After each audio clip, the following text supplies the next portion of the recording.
Hello students, आप सभी का स्वागत है आपके अपने YouTube channel A to Z NCERT facts में। रेलवे ग्रुप डी 2025 एग्जाम के लिए विज्ञान और जीके का जो सीरीज हमारा चल रहा है, जिसमें हम लोग शुरू किए हैं रसायन विज्ञान। रसायन विज्ञान में हमारा 4 टॉपिक होने के बाद 5वां टॉपिक ये रहा, जिसमें हम लोग पढ़ने वाले हैं परमाणु, उसके नाभिक, इलेक्ट्रॉन, प्रोटॉन और न्यूट्रॉन की संख्या निकालने के लिए जो न्यूमेरिकल्स पूछे जाते हैं, वे सभी पूछे गए सवाल जो 2018 से 2022 तक पूछे गए हैं ग्रुप डी एग्जाम्स में, यानी पिछले ग्रुप डी एग्जाम्स में, उससे जुड़े 20+ MCQ के माध्यम से हम लोग सीखने का प्रयास करेंगे। तो अगर आप वीडियो में नए हैं तो जरूर, चैनल में नए हैं तो आप जरूर चैनल में जुड़ जाएं और वीडियो को लाइक करते हुए चलिए बढ़ते हैं पहले सवाल की ओर। पहला सवाल जो आपका कहता है, हम लोग एक्सप्लेनेशन के माध्यम से ही सीखते चलेंगे। पहला सवाल कहता है कि एक इलेक्ट्रॉन में ऋणात्मक आवेश कितना होता है, नेगेटिव आवेश। तो देखिए 4 ऑप्शन आपके पास दिया हुआ है। ये चारों ऑप्शन, 1 मिनट हाईलाइटर हम लोग कर ले लेते हैं। पहला ऑप्शन है 1.6 इंटू 10⁻+18, दूसरा है 1.6 गुनी 10⁻−16, तीसरा है 1.6 गुनी 10⁻−18, 1.6 गुनी 10⁻−19। तो इसका सही जवाब क्या हो जाएगा? एक इलेक्ट्रॉन में जो आवेश जो होता है वो होता है 1.6 गुनी 10⁻−19। देखिए यहाँ ऋणात्मक है, ये चीज़ बहुत ही खास है, इसमें आपको गौर करना चाहिए कि इलेक्ट्रॉन का आवेश इतना होता है 1.6 गुनी 10⁻−19 कूलम, ये ऋणात्मक। और यही प्रोटॉन की बात करें तो सेम चीज आपका हो जाएगा प्लस में, बाकी और कोई भी बदलाव आपका नहीं होगा, बस इतना ही आपका रहेगा। और फिर न्यूट्रॉन का अलग होता है। तो ये रहा आपका इलेक्ट्रॉन का आवेश, इसको हम लोग -1 और इसको +1 ऐसा सुविधा के लिए हम लोग लिखते हैं, लेकिन इसका जो एग्जैक्ट आवेश जो कूलम में है वो इतना होता है। अगला सवाल है, न्यूट्रॉन को छोड़कर सभी कौन कौन से परमाणु में होते हैं? न्यूट्रॉन को छोड़कर सभी मतलब किस परमाणु में होते हैं? केवल न्यूट्रॉन नहीं होता है, यही आपको बताना है। क्रोमियम, हाइड्रोजन, कार्बन या मैग्नीशियम। तो देखिए न्यूट्रॉन किसमें नहीं होता है ये आपको बताना है। तो सही जवाब इसका हो जाएगा हाइड्रोजन। अब इसका हम लोग कारण के साथ तफसीर देखते हैं थोड़ा सा। देखिए ये रहा आपका हाइड्रोजन का संकेत। हाइड्रोजन में का परमाणु संख्या 1 होता है और इसका द्रव्यमान संख्या भी 1 होता है। देखिए परमाणु संख्या जो होता है इसको हम लोग Z से डिनोट करते हैं और ये 1 होता है, और द्रव्यमान संख्या को A से डिनोट करते हैं, यह भी आपका 1 होता है। अब देखिए जो Z जो होता है वह क्या होता है? वह प्रोटॉन की संख्या या इलेक्ट्रॉन की संख्या होती है, और द्रव्यमान संख्या A जो होता है वो न्यूट्रॉन प्लस प्रोटॉन की संख्या होती है। अब देखिए जब यहाँ प्रोटॉन की संख्या यहाँ 1 हो गया तो यही आपका जब 1 है तो इसका मतलब ये आपका क्या है? तो 0 है। न्यूट्रॉन आपका कितना हो गया? 0 हो गया। इसमें कोई भी न्यूट्रॉन नहीं होता है। न्यूट्रॉन की संख्या निकालने के लिए आप ऊपर वाले को नीचे वाले से घटा दीजिएगा तो आपको पता चल जाएगा। यानी ये रहा आपका A और नीचे रहा Z। A का जगह में हमारा N+P हो जाएगा और Z का जगह में हो जाएगा P = E, दोनों में से कोई भी। अगला सवाल है हमारा, कौन सा परमाणु का उप परमाणु कण नहीं है? परमाणु में क्या नहीं पाया जाता है? जीनॉन, न्यूट्रॉन, प्रोटॉन या इलेक्ट्रॉन। तो देखिए जीनॉन तो एक तत्व है, इसका मतलब यह परमाणु में कैसे पाया जाएगा? यह तो खुद एक परमाणु है।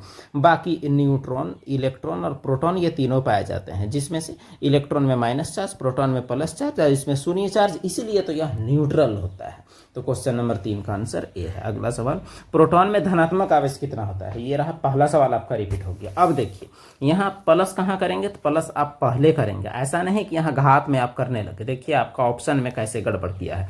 तो बात यह है कि 1.6 गुने 10⁻−19 और ये भी किसमें? तो ये भी आपका प्लस में। तो प्लस कहाँ पर होगा? ये चीज आपका जरूरी है, बहुत जरूरी है जानना। यही माइनस में होता है तो इलेक्ट्रॉन का हो जाता है। तो क्वेश्चन नंबर 4 का जवाब क्या है? डी है।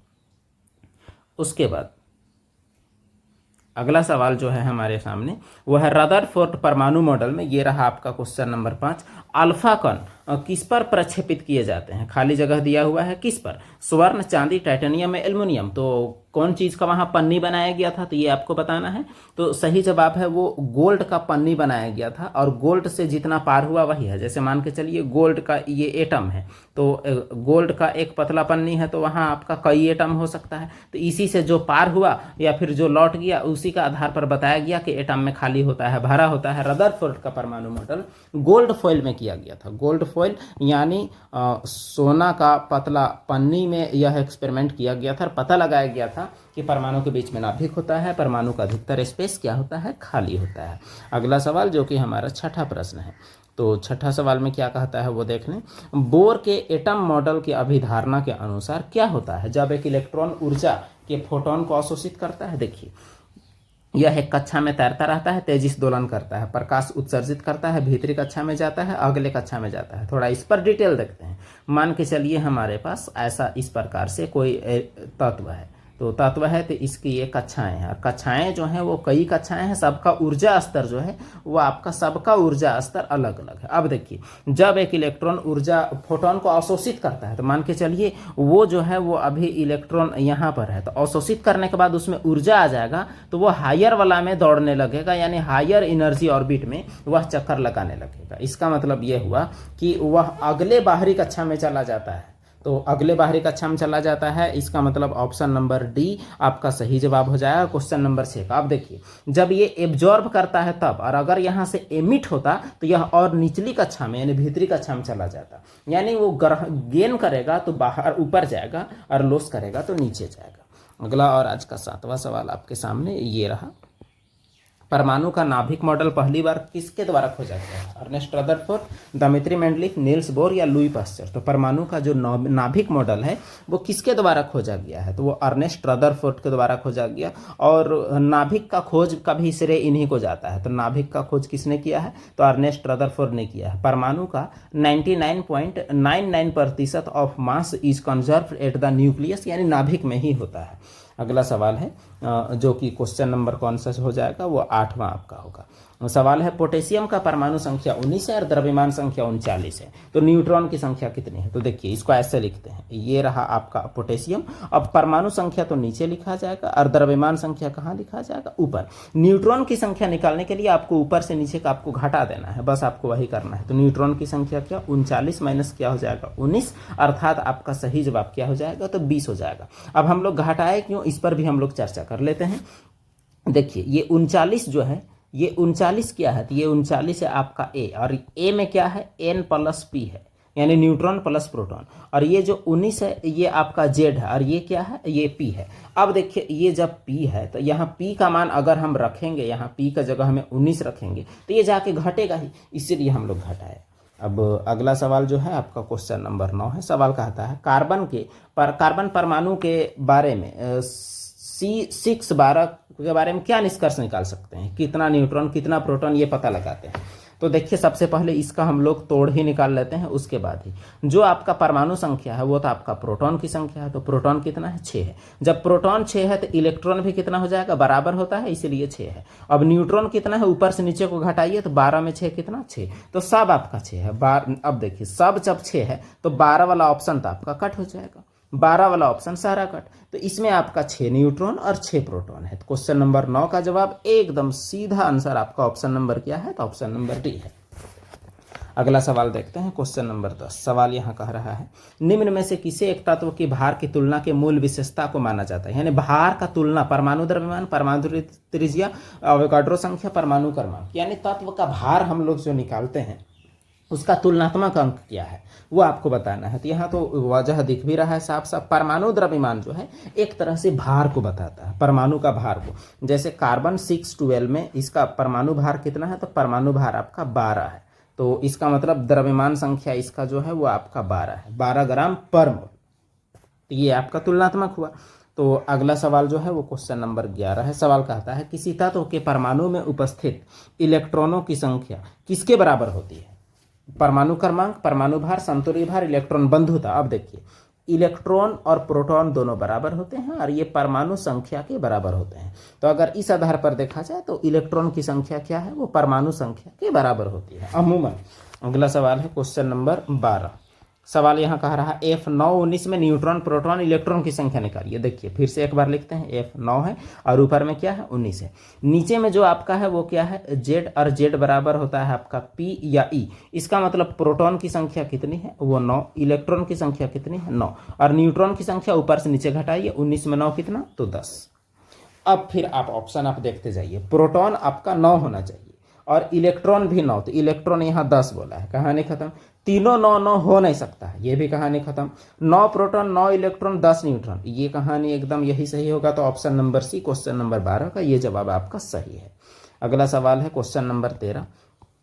एक तत्व के नाभिक में 10 प्रोटॉन और 17 न्यूट्रॉन है तो उसका द्रव्यमान संख्या क्या है। देखिए जो नाभिक में जितना भी परमाणविक कण होता है वही उसका परमाणु द्रव्यमान होता है। तो देखिए इसमें प्रोटॉन कितना है, प्रोटॉन आपका 10 है और न्यूट्रॉन कितना है, न्यूट्रॉन आपका 17 है। तो जो ए बराबर हो जाएगा प्रोटॉन प्लस न्यूट्रॉन यानी 17 और 10 कितना हो जाएगा, तो वो आपका 27, वही आपका द्रव्यमान संख्या जो कि आपका यहाँ पर दिख रहा होगा, जो कि द्रव्यमान संख्या इसे हम लोग कहेंगे। 13 का जवाब ऑप्शन नंबर बी है। क्वेश्चन नंबर 14 में कहता है कि यदि एक तत्व का परमाणु के नाभिक में 11 प्रोटॉन और 12 न्यूट्रॉन है तो द्रव्यमान संख्या निकालिए। फिर से आपको जोड़ना है तो 11-12 जितना भी हो जाएगा वही आपका सही जवाब हो जाएगा। तो 11-12 कितना हो जाएगा, तो क्वेश्चन नंबर 14 का राइट आंसर आपका डी यानी 23 हो जाएगा।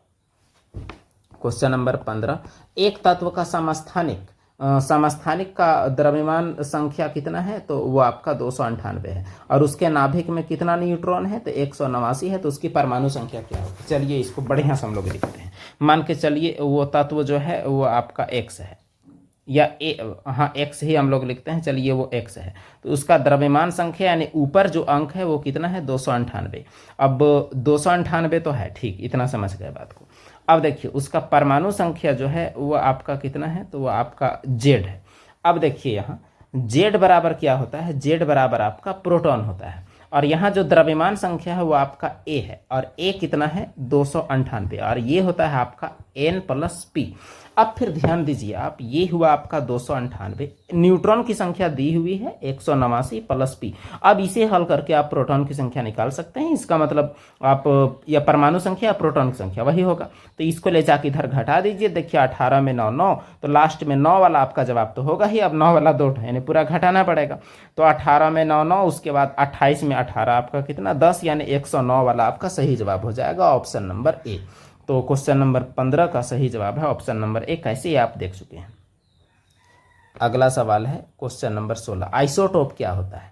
तो समस्थानिक बोलते हैं एक ही स्थान में रहने वाला तत्व। एक ही स्थान यानी जो आवर्त सारणी है उसमें एक ही स्थान, इसका मतलब हुआ कि उसका परमाणु संख्या समान रहेगा, द्रव्यमान संख्या अलग। अब देखिए समान परमाणु संख्या समान द्रव्यमान संख्या गलत, परमाणु संख्या और द्रव्यमान संख्या समान, ये भी गलत, द्रव्यमान संख्या सेम परमाणु संख्या अलग, ये भी अलग, परमाणु क्रमांक समान द्रव्यमान संख्या अलग, एकदम सही। यही होगा आपका समस्थानिक। उदाहरण के लिए जैसे क्लोरीन का परमाणु संख्या 17, एक होता है आपका 35 द्रव्यमान संख्या और एक 17 के साथ हमारा एक होता है 37। तो ये दोनों समस्थानिक है, इसका मतलब आवर्त सारणी में के स्थान पर रहेंगे, लेकिन फिर भी इनका वजन क्या है, अलग अलग है।